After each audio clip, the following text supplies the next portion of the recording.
Last year, if you compare the amount of fertilizer distributed to our farmers, you will see a sharp drop this year.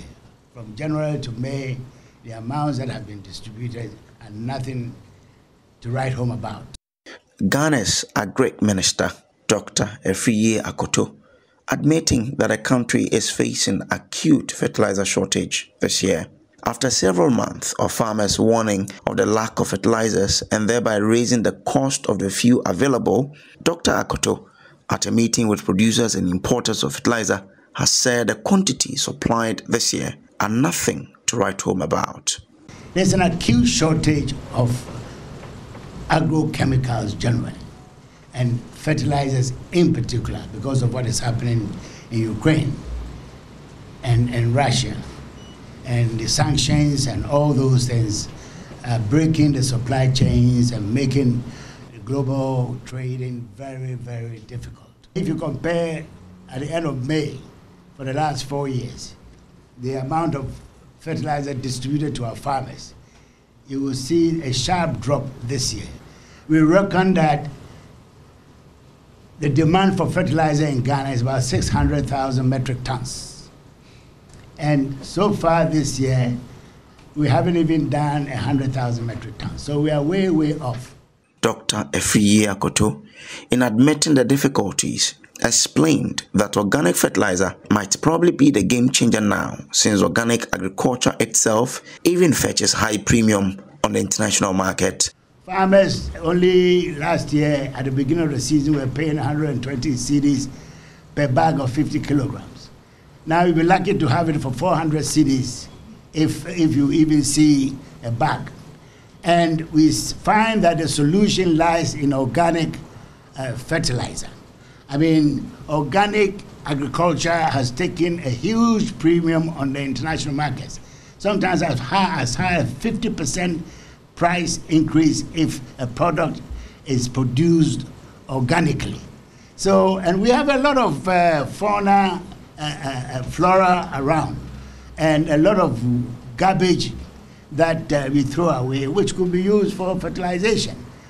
I've seen Zoom Lion, for instance. We've been having a trading arrangement where they give us some organic fertilizer. And so are some of the companies that I've had here. But what I've picked up is that given the opportunity, you can supply far more than that. But Michael Padituo, the managing director of the Accra Compost and Recycling Plant, is cautioning against relying only on organic fertilizer. I must put this into context. There's no way we can replace the inorganic fertilizer market completely with compost, because the literature even suggests that when you put the two together, the impact or the effect is more than either of them. You understand? And because compost is bulky, per acre, the amount of compost you needed to complement the effect of inorganic is quite enormous. And we need to be careful when we are speaking to those things. Yes, compost has its own advantages. I mean, because of the organic matter in it, it contributes to, healing and then bringing back the soil health.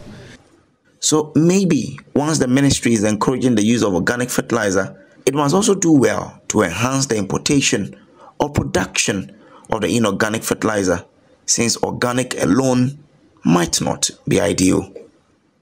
For Joy News, Samuel Kojo-Brace reporting.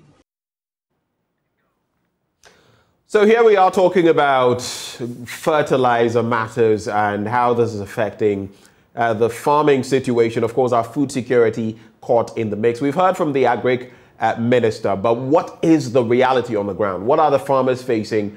And how do we, especially as we're battling the Russia-Ukraine crisis and the dynamics of wheat and other sunflower oil and others not being readily available, how do we mitigate the situation? Well, joining us for a discussion, Professor Julius Hagan.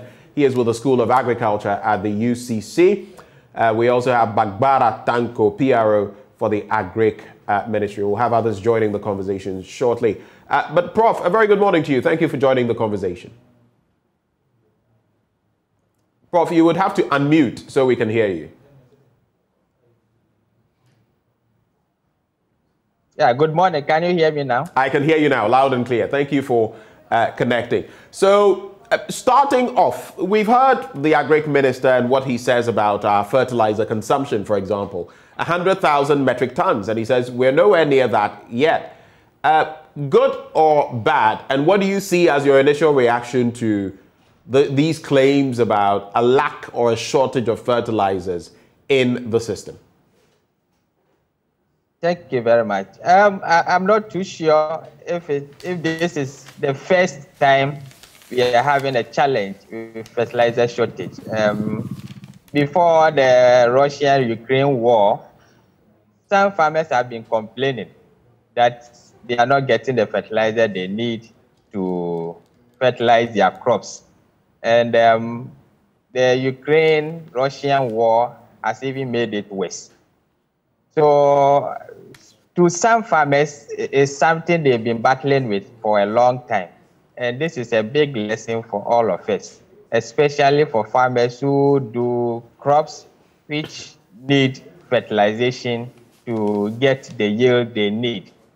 So I think to some farmers it's not new because they've been battling with this problem. But as a nation, it is a wake-up call for all of us because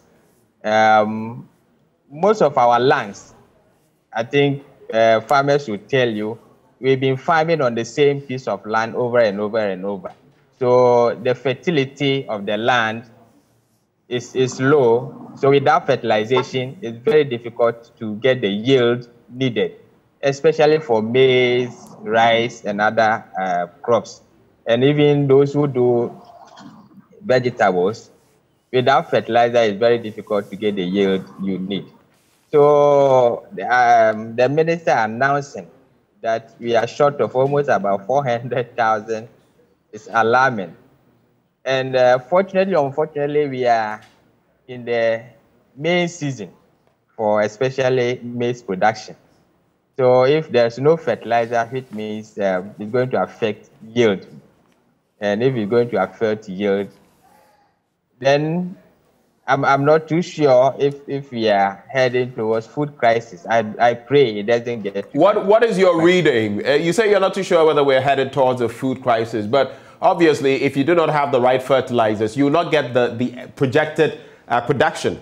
And if you don't get the projected production, it would mean that food security will be compromised. Is that not a fact? Yeah, that is a possibility. And what is even more alarming, especially for maize, it's not only for human consumption, because maize is also used by poultry farmers. So if you are not getting the maize for human consumption, then it means the poultry farmers are also not getting the maize for their feed.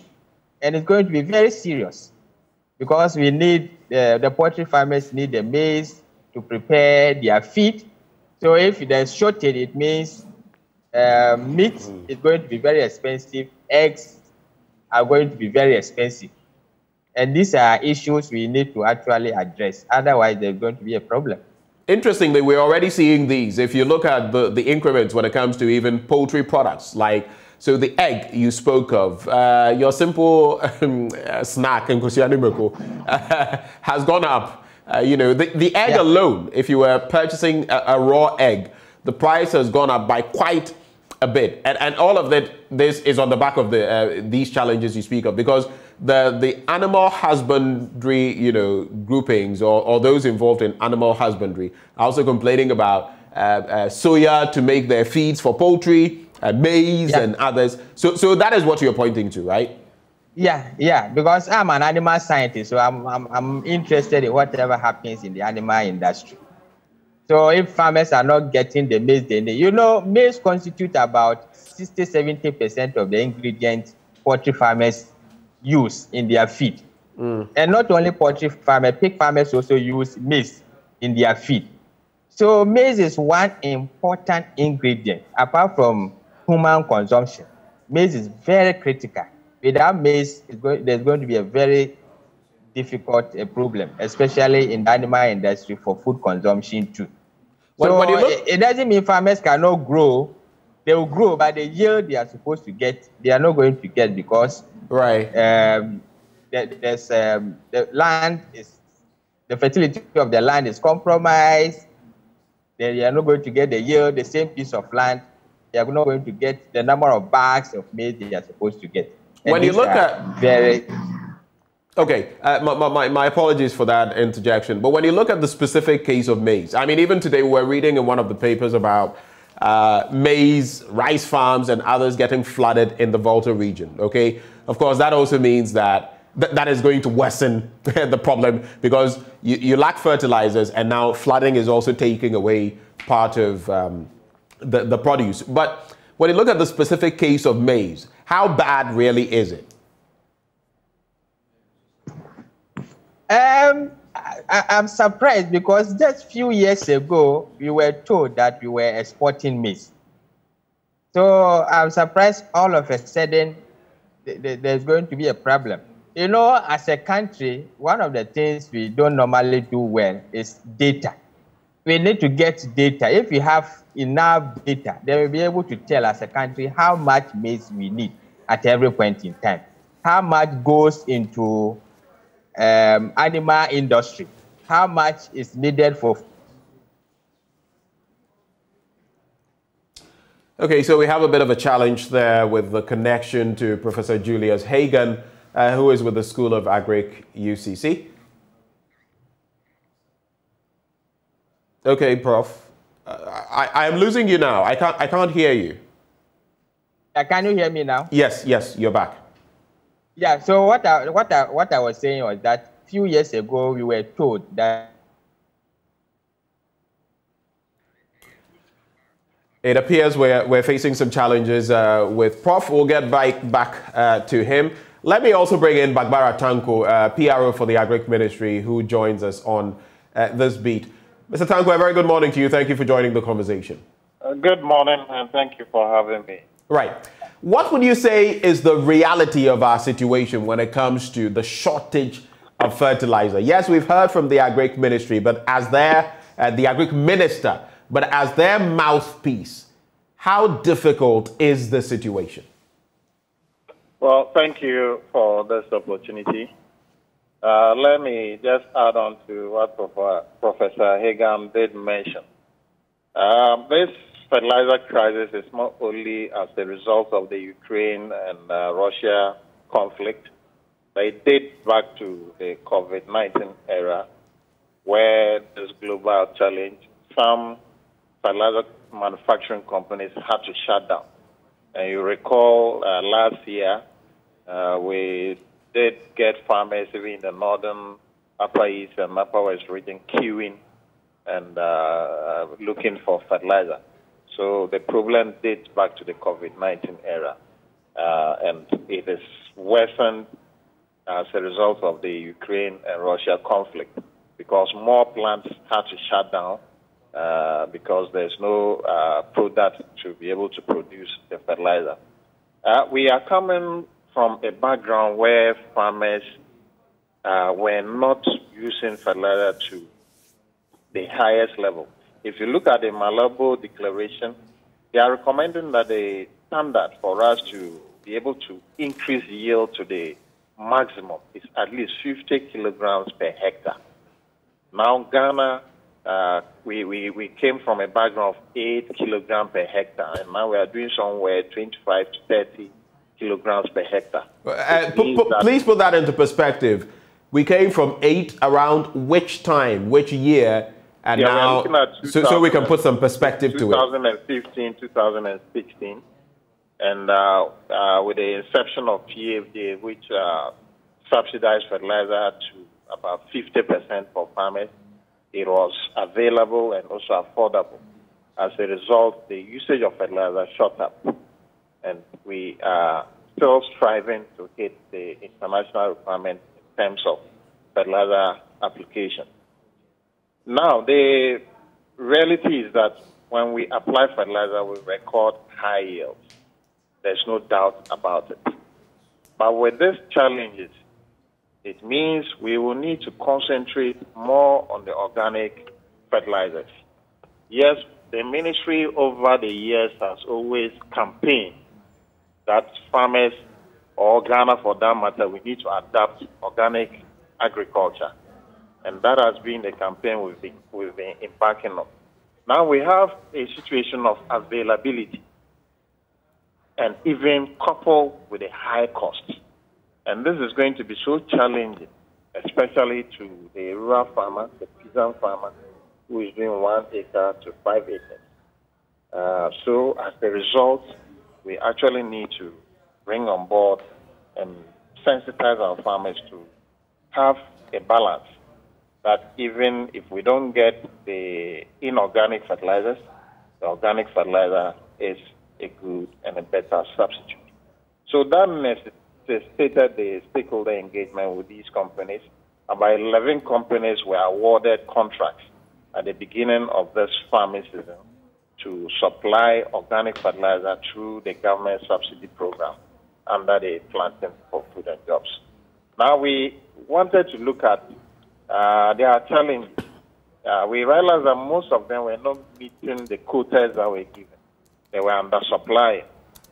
So we wanted to, it's one of several meetings we've had with them. We wanted to appreciate what their challenges are and be able to, as it were, address them.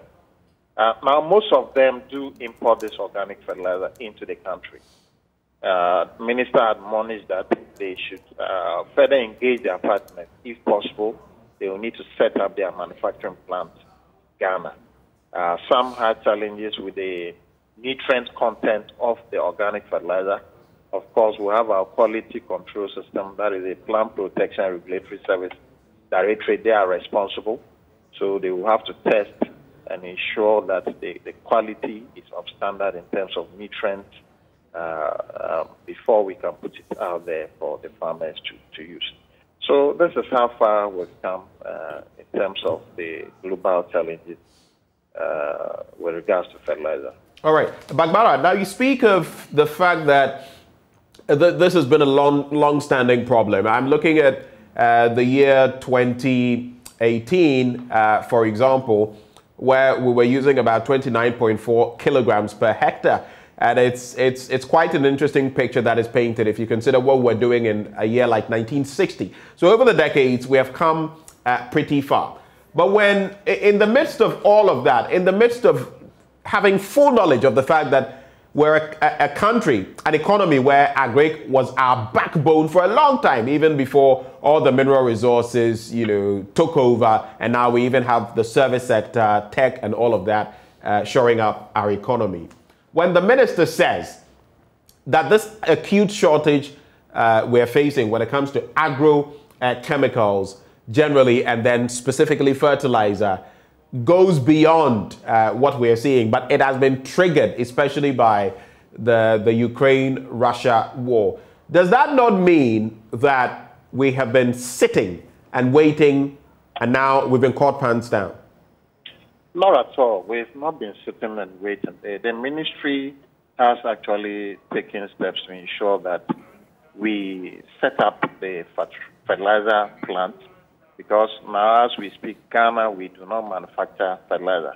All the other companies we have in Ghana, they do what we call the blender. They import the material and bag them and brand them for sale.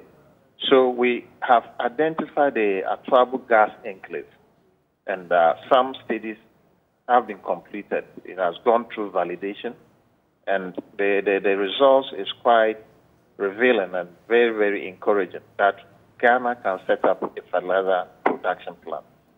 So for a long-term solution, we have what we call the National Fertilizer Council that has been established, and they are looking at it. Ghana is partnering a fertilizer company in Morocco to ensure that we establish our own, and with that, availability will not be an issue, and I believe the cost will also be an issue.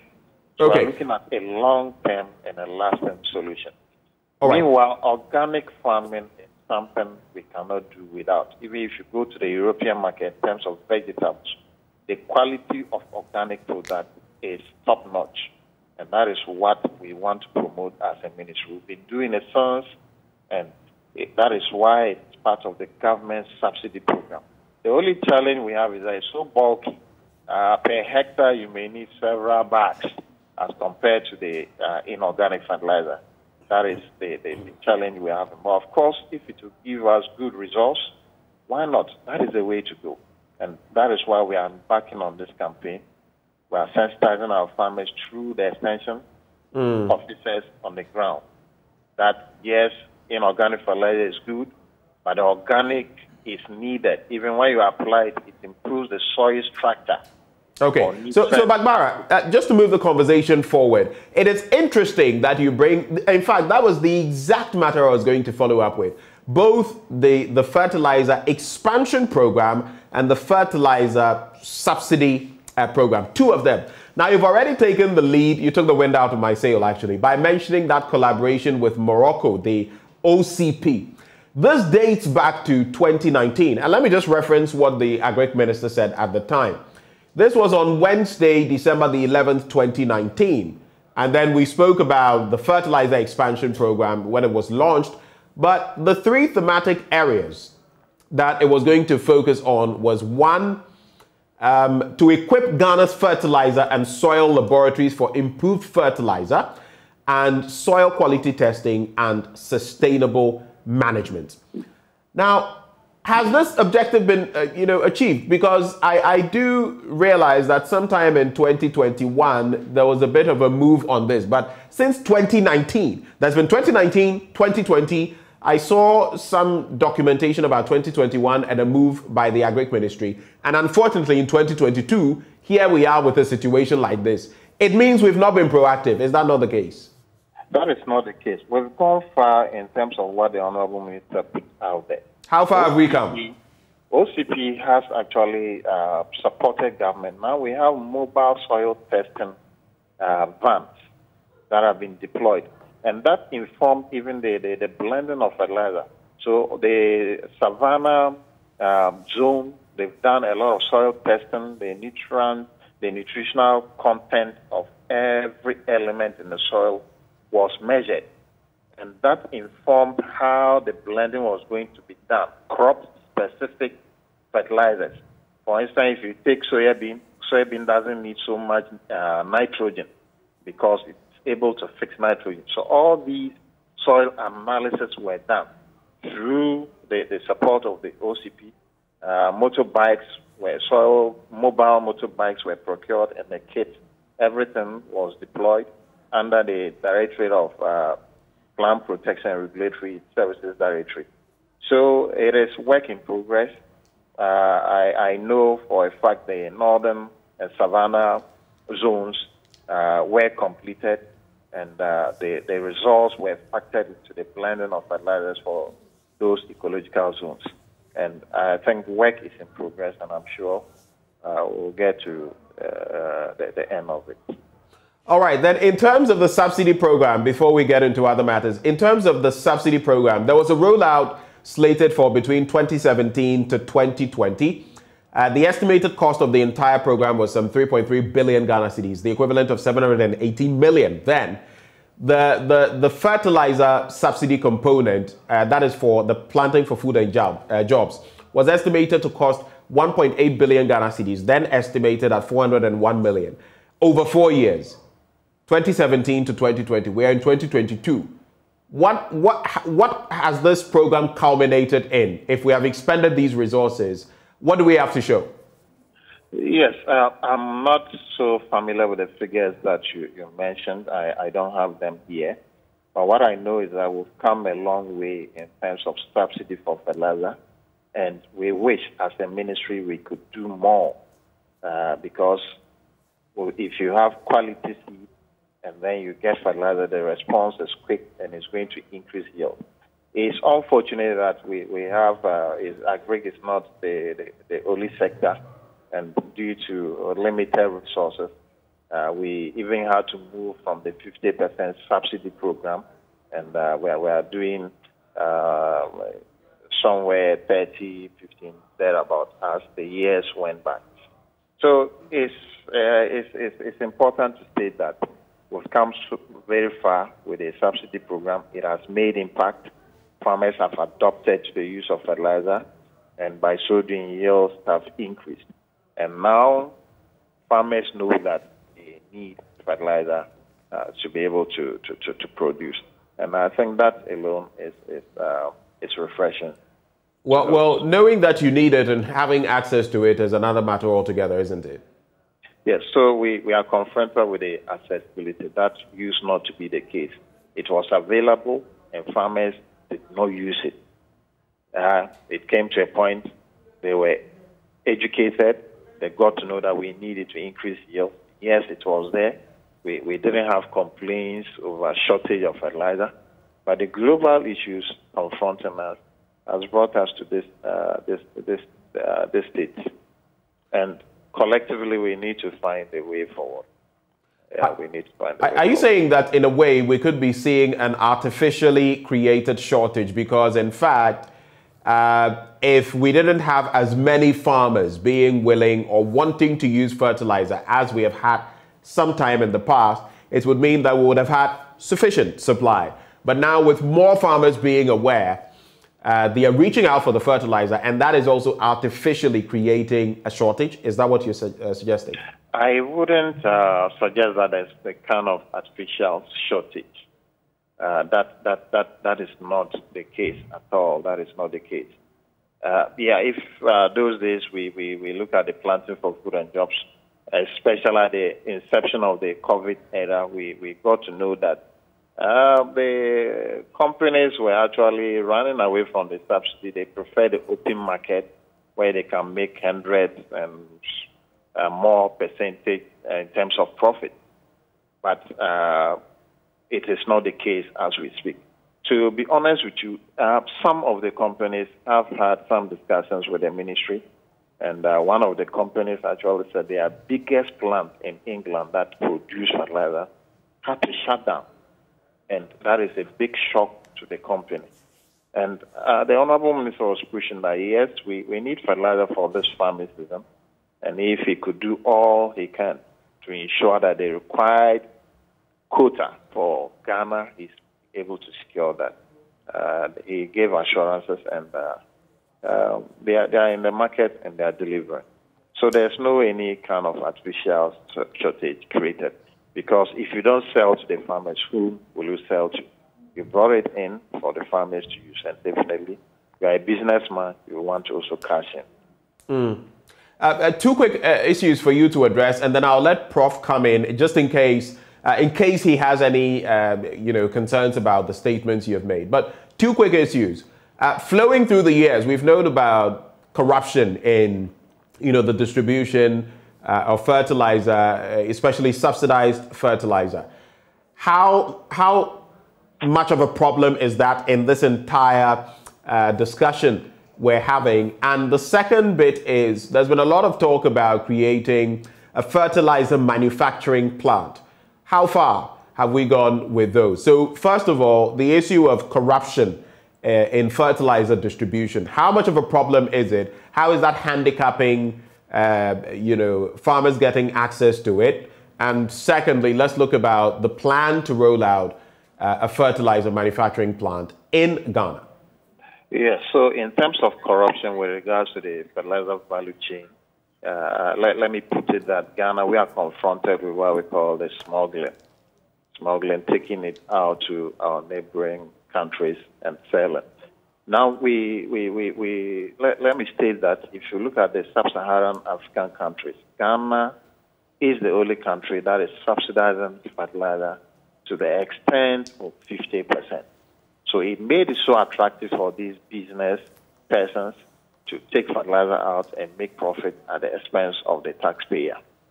We started just to clarify, our subsidy, is it 30% or 50%? We started with a 50%. It's since been reviewed, and as I told you, challenges with the taxpayer resources. So currently, where does it stand? Yeah, I'm not sure. I wouldn't want to put out a figure there, but certainly it's not 50%. It is not 50%. All right, yes, please go on. Yes. Yeah, so those are the challenges. We've had to go through reviews, and thankfully the Peasant Farmers Association were on the grounds, and they were monitoring and telling us the routes, the means in which these business people take the fertilizer out.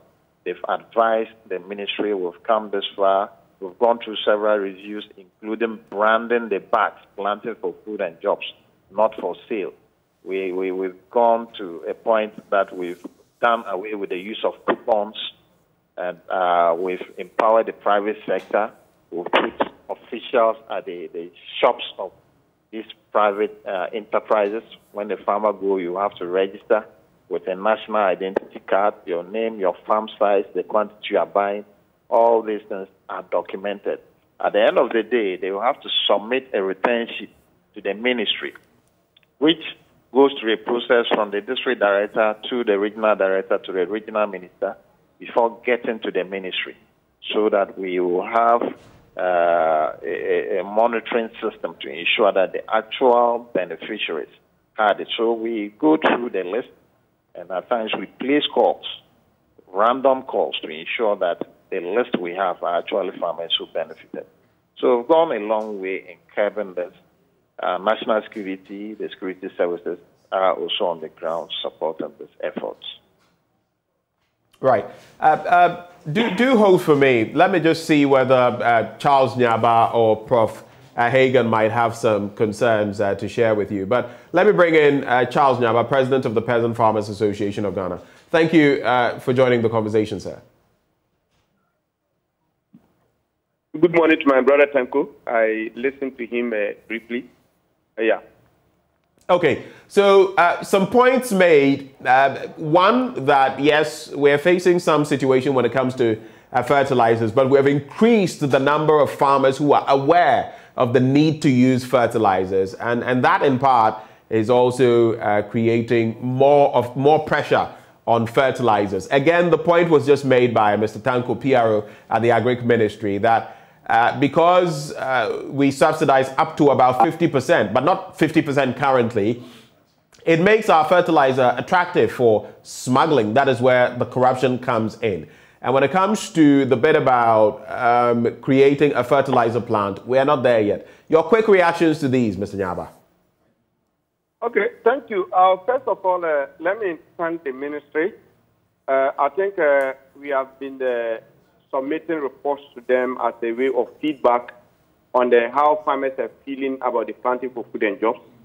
And I think I'm very happy that in the past 1 week or so, they've taken a bold decision on some of the inputs that we've been making, that we need to begin shifting towards producing internal inputs so that we don't depend so much on external markets, so that what happened in Ukraine and Russia, in future, if similar things happen, we don't feel the impact. Now, let me first of all indicate that the plan for food and jobs was set for a main purpose of ensuring that they release smallholder farmers from high cost of production and then increasing their income, and then at the same time creating jobs. And then the other leg was also to ensure that we are able to empower our domestic agro-based industry.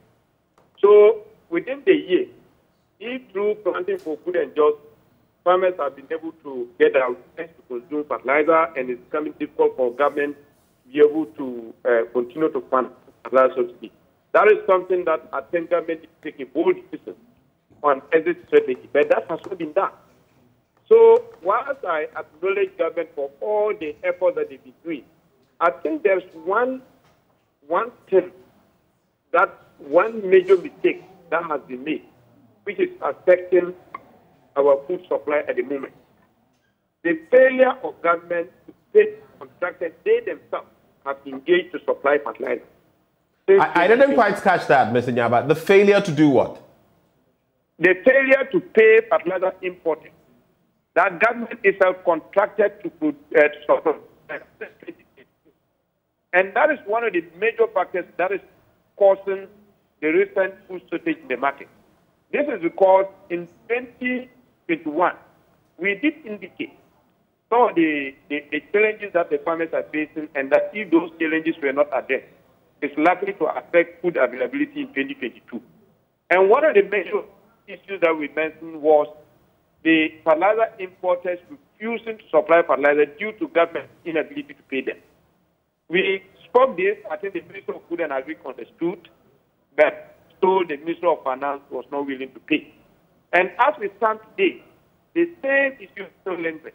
Even with all these food high prices that we are talking about, and the fact that we are being warned by the UN and the APO, that food price looming is likely to continue. The frustrating me is that the Minister of Finance is not still ready to pay fertilizer importers for what their supply in 2020-21. And if those issues are not addressed, it's likely to still continue to affect our food supply going forward.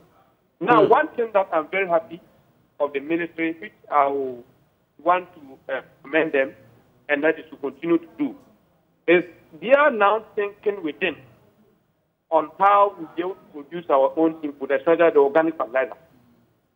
Organic fertilizer is coming with a lot of advantages. One is protecting our biodiversity and ensuring that consumers are eating healthy food. Two, we are creating jobs because most of the organic fertilizer companies are located in Ghana here. So we need to help in producing this product. Three, reducing cost of production for the farmers themselves. I did a project for maize, and I bought 10,700 to produce 1 acre of maize using the chemical fertilizer. Fertilizer alone is taking 2,000 because if you're doing a maize with a heavy feeder like Pania, you need 4 bags of NPK, of which a bag is going for 400 Ghana cedis, and then 1 bag of urea, which is going for 450 Ghana cedis. Now, with the organic fertilizer, less than 150 Ghana cedis for the entire life of the plant. So, instead of spending 4,050 Ghana cedis on fertilizer for 1 acre, with organic, you are spending only 150 Ghana cedis. So, the organic is coming with a lot of advantages, and I think that if you do that well, in future, when they're receiving external pressure, we are likely to really see other people dependent on us for food. Instead of we have to be crying about price inflation. All right. Let me briefly, before I come back to Professor Hagan, let me go back to Bagbara briefly. So this thing that is said by Charles Naba, this point that is made by him, that part of the problem is the fact that government contracts suppliers, get us the fertilizer, but you end up not paying them. You delay in payment and all of that. What is the problem there? Yes, so thank you very much. And I think what my senior brother said, Dr. Charles Nyaba, is the truth. So it got to a point the Honorable Minister had to speak about it and made some follow-up to the Ministry of Finance. And as a result of those moves, some payments were made. So we acknowledge that has been a short fall on the part of government because as a businessman, you need your capital. If not, the business will come collapsing. And we are all aware 2 years now the freight have increased at the port, and bringing in fertilizer has been a challenge. I think that was the part of the problem, but we've come far in terms of payment. I know many.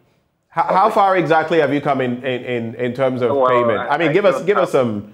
I don't have figures, honestly. I don't have figures here to speak to. Currently, I'm on the highway, so. Right. But I get you. You may not have facts and figures, but I'm saying, for example, can you say that, for those who supply us with fertilizer, we've paid about 30%, 50%, or a chunk of them. What can you say in that respect? I'm not expecting you to I give... would say a chunk of them have been paid. As a result of the efforts the minister made, government paid a chunk of them. Hold for me, Mr. Tanko. Mr. Nyaba, is that comforting? Is that the reality? Hello, Mr. Nyaba. Yes, hello, can you hear me? Is that the reality? No, I don't think so. Mr. Tanko says a chunk of those who supply fertilizers to government for onward distribution to farmers have in fact been paid. No, I don't think that is correct. Because I've spoken to a number of allied companies, not as early as yesterday, and they were lamenting that if we want them to supply soldier fertilizer, we should tell government to pay them. So why would they be saying that when they actually receive payment? But I can understand my brother. But Mr. Nyaba, you've not interacted with all of them. He's saying a chunk. A chunk is a good part. We don't know which ones you've been interacting with, so we can't also say it is. No, I've spoken to a good number of them. And I think if payment is done, it's always it's public. We all know. They will not deny that they have received payment when payments were not done. So I'm speaking from I'm speaking the facts. You know, I'm not working with the ministry, so I can talk. But my brother Tanko cannot talk because it has to do more with politics, and then he cannot go in to say that government have not paid, and then later on we'll be in trouble. But I'm telling you for a fact that as we speak, Fertilizer companies have not received payment, even though the minister is trying to appeal to some of them to start releasing the subsidized fertilizer. I've spoken to 1 or 2 or 3 companies who are willing to supply. But it is not that they have received payment. They just want to, fulfill their commitment to government. So to me, what I'll continue to say is that let's all add our voice if we want to actually address the food security situation. Otherwise, next year, the situation is going to be worse. You remember, in the last 3 months, when I did indicate that people should buy food and stock because prices are likely to shoot up, I was being crucified. And we always talk based on facts that we take on the ground. And I can still talk on authority that if we are not addressing this problem, next year the situation is likely to be worse than we are facing. What we are facing today has to do with the problems in last year, which were 3. One has to do with the failure to pay fertilizer companies. One has to do with the high cost of inputs, agrochemical, tractor services, and what have you. The other one has to do with climate change, which has also affected productivity. Last year, there was no Ukraine or Russia war, and that's where we are. Now, this year, we are adding Ukraine and Russia war to it, which is also affecting input supply. So it means next year, the factors that will cause low supply of food are higher than that of 2021. So if we don't do fast in addressing these issues, next year the situation might not be too good for us. But let me also indicate that I'm happy with the ministry for coming on board, quickly bringing in more organic companies, subsidizing them, and asking them to go in and then start distributing the organic fertilizer. That is good. So I think where the farmer gets used to organic fertilizer, in going forward, all this issue of having to depend on external people for fertilizers would have been added. All right. So Charles Nyaba saying that, do hold for me, Charles and Bagbara, but Charles basically saying that if we don't do certain things, next year will be even worse than this year in terms of access to fertilizer, in terms of production, food production, and of course, in terms of food prices as well. Let me bring in Prof. Hagan. You've listened to Charles and Bagbara interacting. You've patiently waited. Thank you for your patience. What do you make of everything that has been said so far? Bagbara says they have the situation under control. They are trying to remedy some of the problematic areas like smuggling, like the fact that, some contractors don't get paid for the fertilizer, which also means it impedes the chain and all of that. But Charles Nyaba is countering that. He says, no, a lot of them are not being paid. And there's the issue, core issues to tackle. If we don't, next year, the problem will be worse. What's your take? Yeah, thank you very much. Very interesting discussion. I don't think as a country we see agriculture as the backbone. I don't think so. I don't think so. I don't blame this government alone. Successive government have not been very responsive to some of the issues in agriculture. Why am I saying this? We discovered oil almost about 2010, about 11 or 12 years ago. We knew that one of the things we could do with oil is come out with a fertilizer campaign. Fertilizer is needed in the agricultural sector. So we should have had a fertilizer plant long time. So not only this government, successive government have not been very proactive when it comes to agricultural issues. The ministry is trying what they can do to help salvage the situation. But I've also interacted with some few farmers. The reality on the ground is sometimes even the fertilizers don't get to them at the right time. You know, some farmers do sell the fertilizer, not because they really want to sell, but because if you send the fertilizer to them at the wrong time when they don't need, because every crop or every plant, right. So that's quite a problem, right? You're bringing it to me, but the time when I needed it has elapsed, so I have no use for it. Yeah. So I have to dispose of it because every plant or crop has a critical period for fertilization. If you don't fertilize it at that particular time, there's no need. You don't need it at that time. So the planting for food, the job is a very good policy, but I think there are some issues they need to address. Then let me also come to the promotion of this organic fertilizer thing. I believe we should understand that farming is science. Farming is not trial and error. If you are not careful, you push quite a number of farmers, especially those into vegetable production. But immediately they are told that the alternative is organic. Organic is not just anything. I've had instances where farmers go to some poultry farms and just gather the manure and dump them on their plant. That is very serious.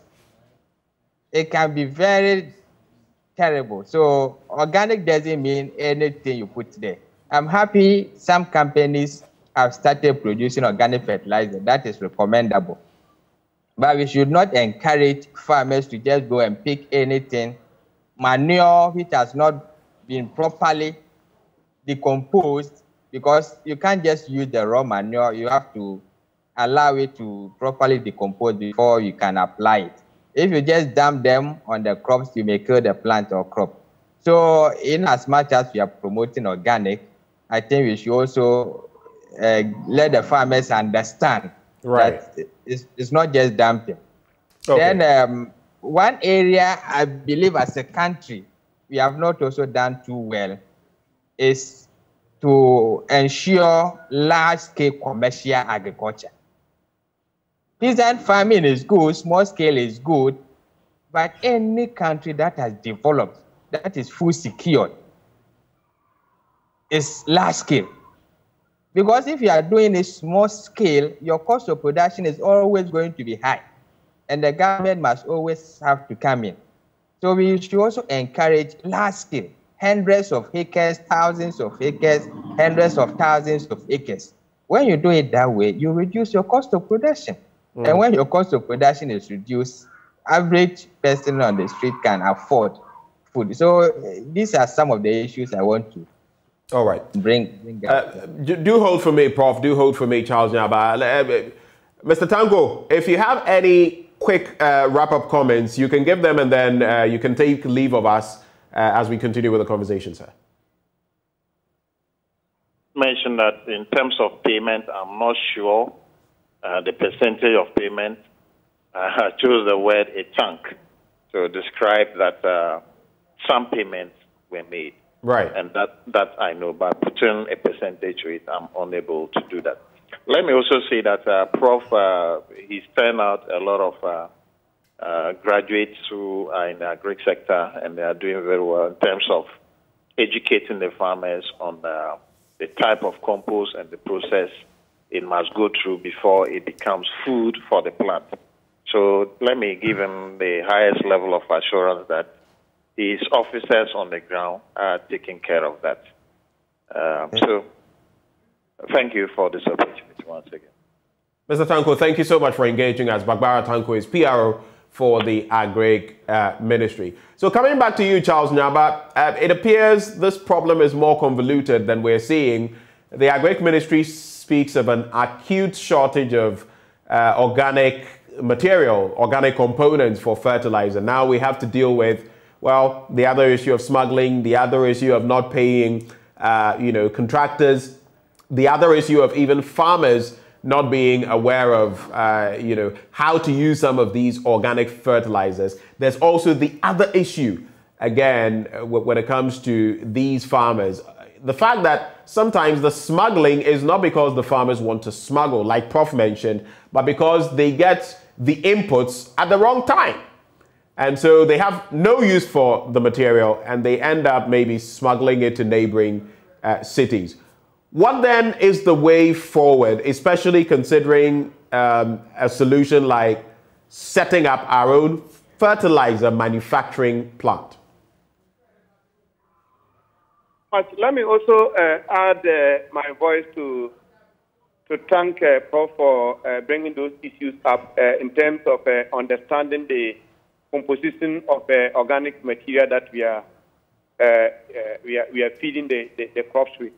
I agree with him perfectly, but we also rely heavily on the agronomists to be able to advise us on what to do in going forward. But our major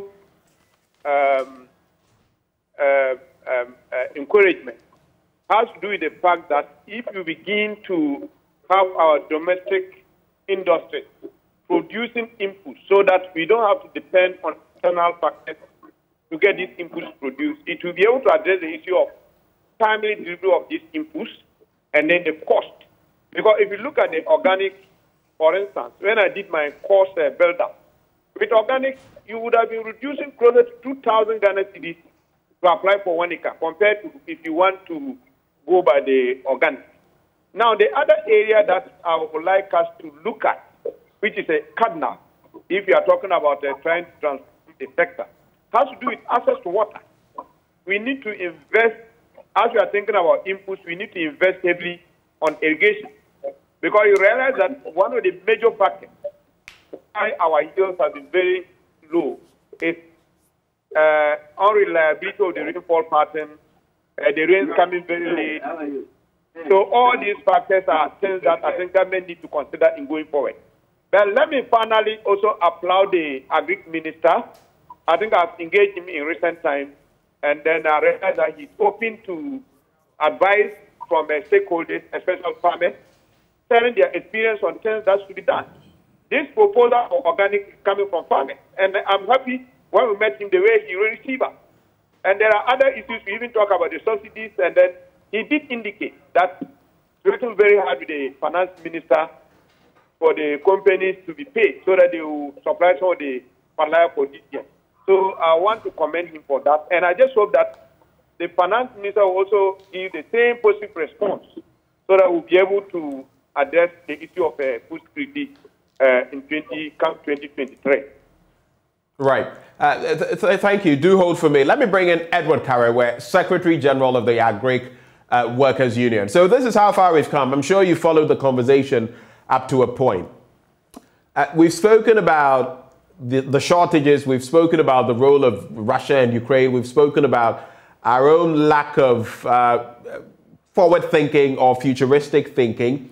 We've spoken about the fact that our use of fertilizer has increased because now there are more farmers who are aware of the need to use them and who are willing to use them. But we've also spoken about other challenges. Smuggling, we've spoken about the fact that even sometimes the smuggling is on the back of getting the inputs at the wrong time, so the farmers cannot use them. What for you are the core problems when it comes to the lack of or shortage of fertilizers in the system, and what should we be doing to prevent food shortages next year? I think this is a very loaded question, Dr. Barra, indeed. Let me look at the fertilizer first.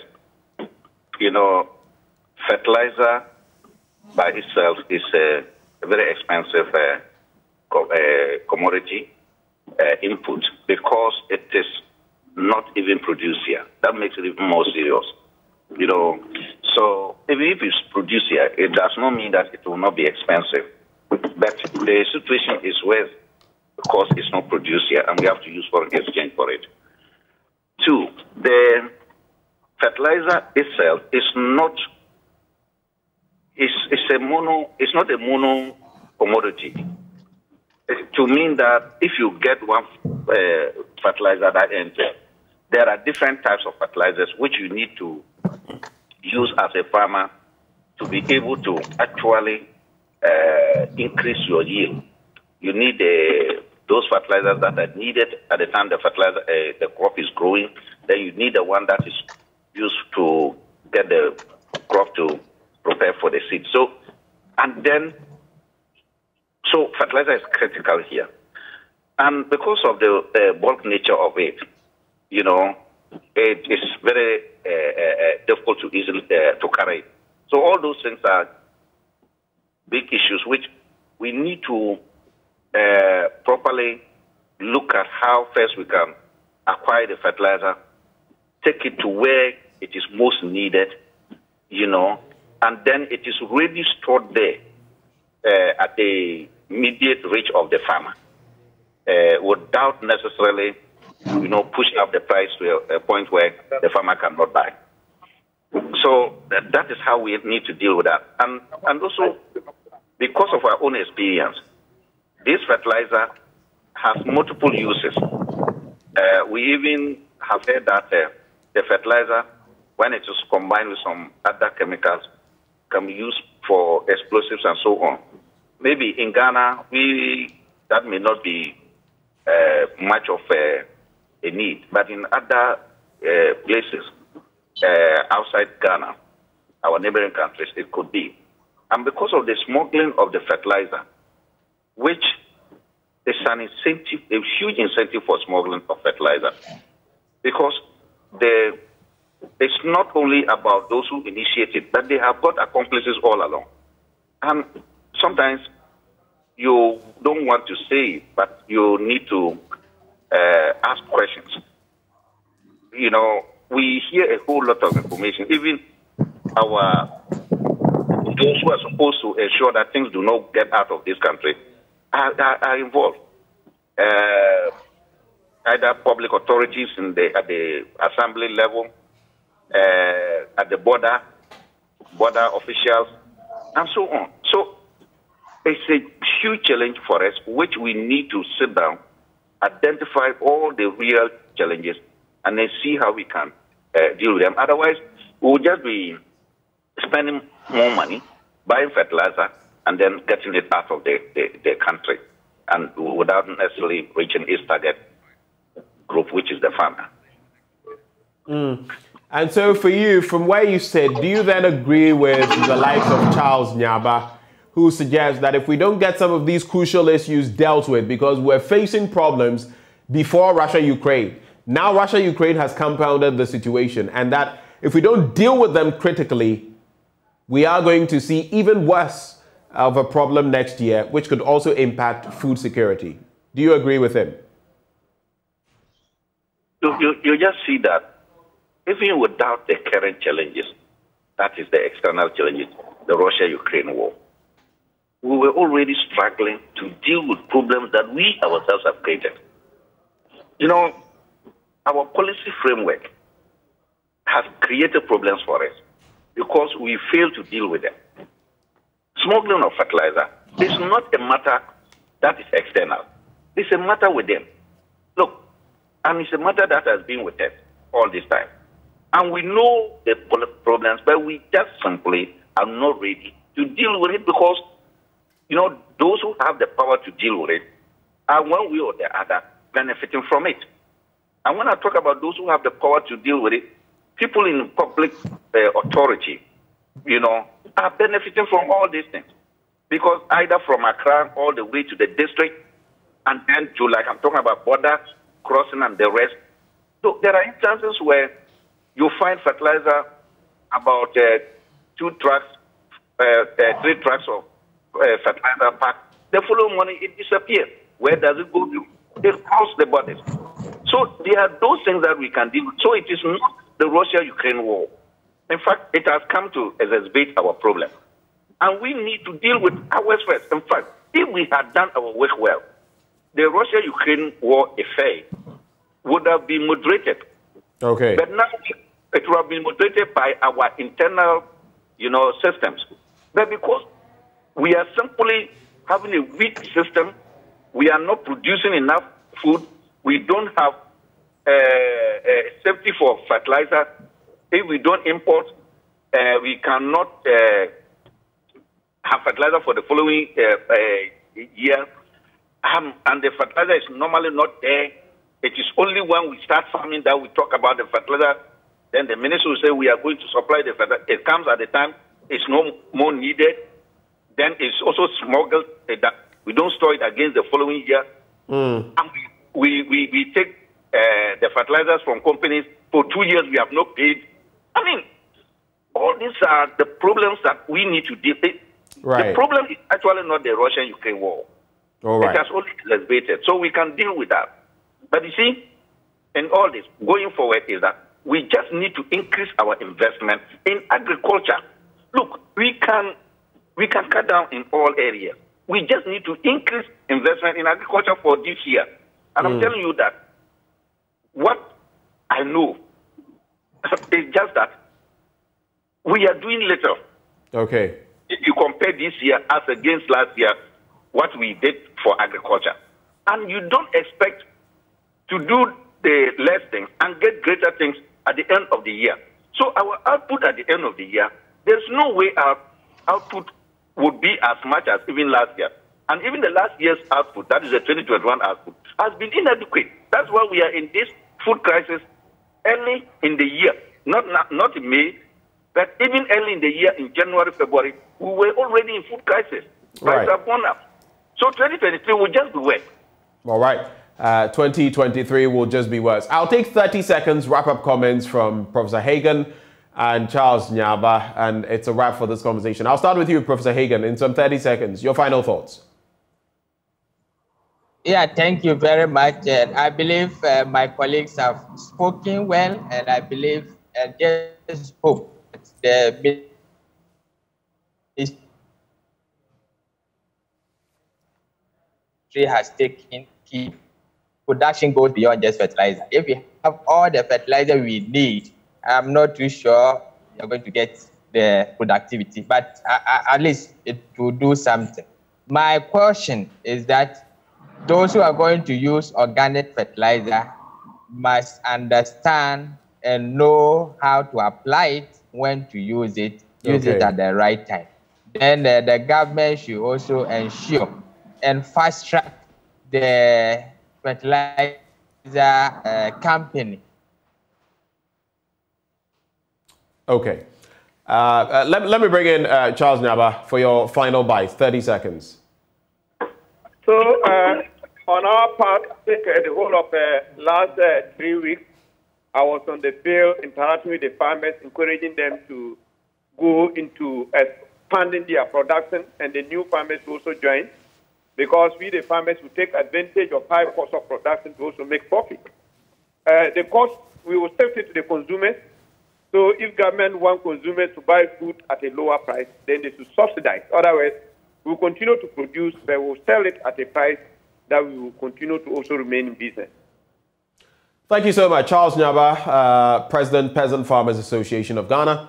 We've had Professor Julius Hagan, who is with the School of Agric at the UCC. And of course, we also had Bagbara Tanko, PRO of the Agric Ministry, and Edward Karewe, who is with the Ghana Agricultural Workers Union. All of them joined us for that conversation. But coming up next, our second big story. We're looking at the issue of Christians and corruption. We resurrect that issue. Now, earlier this month, we heard from Simon Osei-Mensah, Ashanti Regional Minister, who says corruption will end if Christians follow what they are taught. But the Christians have hit back and they are blaming him and his ilk, the politicians, for not enforcing the law. So how about we look at it from the perspective of a political scientist? That is the conversation we're having next on the AM show. We'll be right back.